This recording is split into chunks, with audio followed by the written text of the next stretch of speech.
Bismillahirrahmanirrahim. Alhamdulillahirabbil alamin. Wassalatu wassalamu ala asyrafil anbiya wal mursalin sayyidina wa maulana Muhammadin wa ala alihi wa sahbihi ajma'in. Amma ba'd.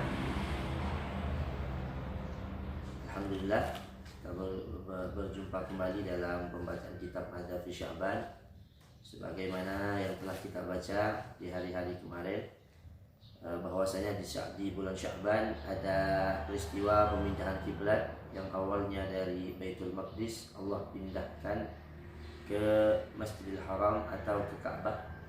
Kemudian di bulan Sya'ban juga terjadi raf'ul a'mal, pengangkatan amal, diangkat disetornya amal kita kepada Allah Subhanahu wa taala dengan beberapa waktu yang berbeda, terutama yang terjadi pada nisfu Sya'ban, yaitu diangkatnya amal kita kepada Allah pada tanggal 15 Sya'ban secara tahunan. Kemudian ada yang harian, ada yang sehari dua kali, kemudian ada yang mingguan dan ada yang fauri dan lain semacamnya. Kita sekarang akan membaca Taqdirul A'mar, penetapan umur. Nah, jadi di bulan Sya'ban ini juga terjadi penetapan umur. Maksudnya apa? Kita baca dulu. Wa fi syahri Sya'ban tuqaddar al-a'mar, dan pada bulan Sya'ban Allah mentakdirkan umur kita, menetapkan umur kita.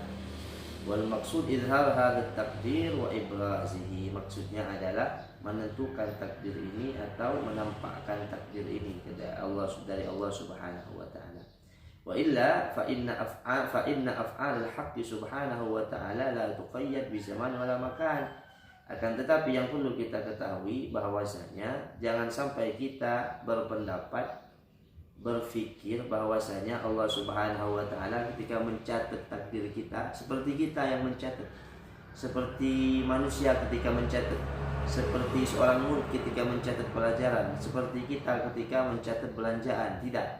Allah itu la tuqayyad bizaman wala makan. Allah itu tidak tergantung dengan tempat, tidak tergantung dengan waktu.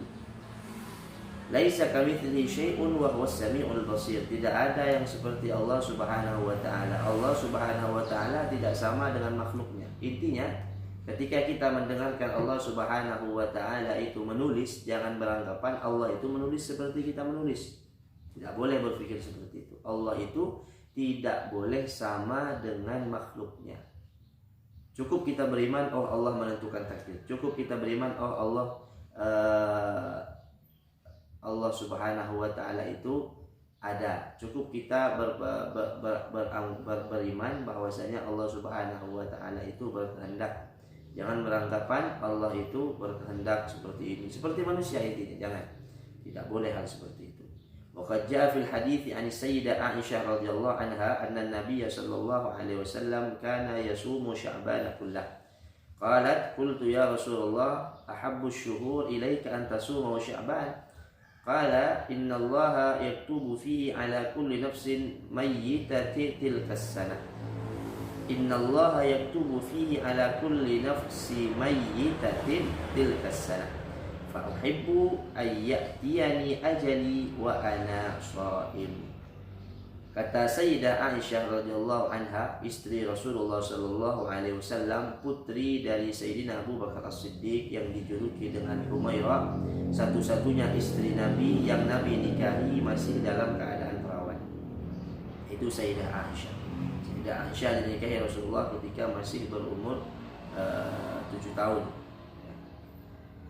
Beliau berkata, ya Rasulullah, wahai suamiku, saya lihat engkau sangat cinta puasa pada bulan Sya'ban. Qala inna Allah yaktubu fihi ala kulli nafsin mayyitati tilka as-sanah. Kata Rasulullah sallallahu alaihi wasallam, sesungguhnya Allah Subhanahu wa taala mencatat di bulan Sya'ban itu setiap umur orang-orang pada tahun tersebut. Maksudnya, jika ada orang yang wafat pada tahun itu, maka Allah Subhanahu wa taala takdirkan dan Allah tentukan pada bulan Sya'ban itu. Jadi kalau kita umur kita akan meninggal misalnya di tahun ini, ya mudah-mudahan kita semua panjang umur, sehat walafiat. Jika misalnya kita meninggal di tahun ini, maka kita akan dicatat oleh Allah Subhanahu wa taala umur kita itu di bulan Sya'ban itu, ditentukan di bulan Sya'ban itu, kata Rasulullah SAW. Fauhibbu, maka aku ingin ketika ajalku datang, kata Rasulullah SAW, maksudnya ditetapkan ajalku oleh Allah Subhanahu Wa Taala. Kalau misalnya umurku hanya sampai tahun ini saja, wa ana shaim, dan aku dalam keadaan berpuasa ketika Allah menetapkan umurku tersebut, kata Rasulullah Sallallahu Alaihi Wasallam. Jadi Rasulullah Sallallahu Alaihi Wasallam bahkan dikatakan Rasulullah itu kalau di bulan Sya'ban yasumahu kullah, sebulan full berpuasa di bulan Sya'ban itu Rasulullah Sallallahu Alaihi Wasallam. Karena Rasulullah Sallallahu Sayyidah Aisyah tidak melihat Rasulullah itu seakan-akan tak pernah dia tak puasa di bulan Sya'ban.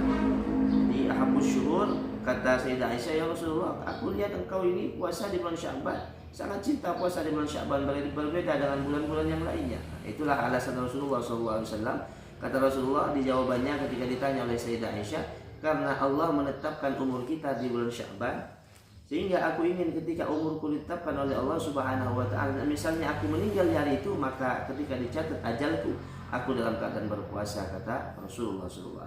Oleh karenanya, mari kalau kita bisa sebisanya, yang bisa cuma satu kali, jangan sampai nggak puasa sama sekali di bulan Sya'ban. Bisanya misalnya seminggu sekali silahkan, yang misalnya bisa Senin sama Kamis silahkan, yang misalnya hanya bisa sebulan 2 hari saja silahkan. Yang penting jangan sampai tidak puasa kalau bisa. Perbanyaklah puasa di bulan Sya'ban sebagaimana Rasulullah SAW berpuasa sebulan full pada bulan Sya'ban. Jangan sampai tidak, lebih banyak lebih baik. Nah, jadi lebih banyak lebih baik, tidak masalah, silahkan berpuasa. Rasulullah saja berpuasa, apalagi kita yang harusnya lebih banyak ibadahnya daripada Rasulullah SAW. Mungkin ini saja yang bisa kami sampaikan. Kita sambung lagi besok insyaallah. Mudah-mudahan yang sedikit ini bermanfaat. Wassalamualaikum warahmatullahi wabarakatuh.